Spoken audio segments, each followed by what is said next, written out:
ఇప్పుడు జగన్మోహన్ రెడ్డి గారు ఇస్తున్నటువంటి పథకాలన్నింటినీ నేను కంటిన్యూ చేస్తూ ఈవెన్ పవన్ కళ్యాణ్ కూడా నొక్కి చెప్పాడు ఈ పథకాలు ఒక్కటి కూడా ఆగిపోదు, ఈ పథకాలన్నింటినీ కంటిన్యూ చేస్తూ సూపర్ 6 తో పాటు 143 హామీలు వాళ్ళు ఇచ్చింది.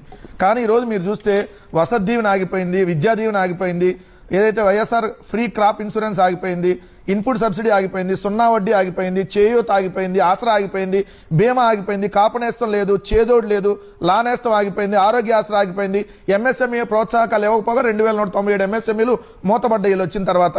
అదేవిధంగా అగ్రిగోల్డ్ వాళ్ళకి సాయం ఆగిపోయింది బాధితులకి, ఏదైతే ఈబీసీ నేస్తం ఆగిపోయింది, ఆరోగ్యశ్రీ ప్రైవేట్ పరం చేశారు, కళ్యాణ్ మంచి తాజీ తోఫాన్ ఆగిపోయింది, ఒక్క ఇల్లు ఇవ్వాల.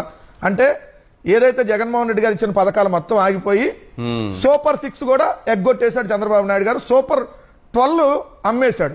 ఏంటి ఆ 12 అంటే, 1 విశాఖపట్నం స్టీల్ ప్లాంట్, 2 ఏపీలో రోడ్లు ప్రైవేట్ పరం, స్టీల్ ప్లాంట్ ప్రైవేటీకరణ 1, 2 రోడ్లు ప్రైవేటీకరణ, 3 ఫైబర్ నెట్ ప్రైవేటీకరణ, 4 దేవాదాయ శాఖ భూములు ప్రైవేటీకరణ, 5 వక్ భూములు ప్రైవేటీకరణ, 6 22 AP tourism hotels and resorts ప్రైవేటీకరణ, ఏదైతే 7 ఆరోగ్యశ్రీ ప్రైవేటీకరణ, 8 4 పోర్టులు, 10 ఫిషింగ్ హార్బర్, 4 ఫిష్ ట్యాంక్ లో ప్రైవేటీకరణ ఇవ్వడానికి, 9 100 కోట్ల విలువైన భూముల్ని 99 పైసలకి అమ్మేయటం, 10 100 కోట్ల రూపాయల విలువైనటువంటి వందలాది ఎకరాల భూముల్ని చీప్ గా తెలుగుదేశం బినామీలకో లేదంటే లుల్లుగాళ్లకో 5 లక్షలకో 10 లక్షలకో అమ్మేయటం.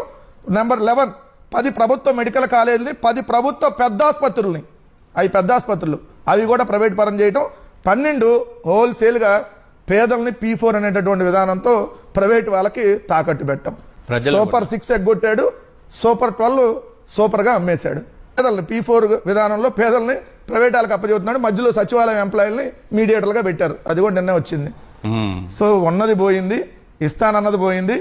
ఓవరాల్ గా ప్రభుత్వ ఆస్తులు అంటే ప్రజల ఆస్తులు టోటల్ గా చంద్రబాబు నాయుడు గారి బినామీలకి ఈ 15 నెలల కాలంలోనే దారాదత్తం చేశాడు. చంద్రబాబు నాయుడు గారు తీసుకున్నటువంటి ఈ నిర్ణయం పేద ప్రజలను వంచే స్థితిలో ఆ జిల్లాకే పెద్ద ఆసుపత్రులుగా ఉండేటటువంటి ఆ గవర్నమెంట్ మెడికల్ కాలేజీలు ప్రైవేట్ పరం చేస్తానంటే ఎట్టి పరిస్థితుల్లో వైఎస్ఆర్ కాంగ్రెస్ పార్టీ ఊరుకునేటటువంటి ప్రశ్న లేదు. ఎవరైతే తీసుకున్నామని చూస్తున్నారో అది టెమాసెక్క ఇంకో మాస్కా ఎట్టి పరిస్థితుల్లో మళ్ళీ 3 సంవత్సరాల తర్వాత మళ్ళీ అవన్నీ రద్దు చేసి ప్రభుత్వం హ్యాండ్ ఓవర్ చేసుకుంటుంది.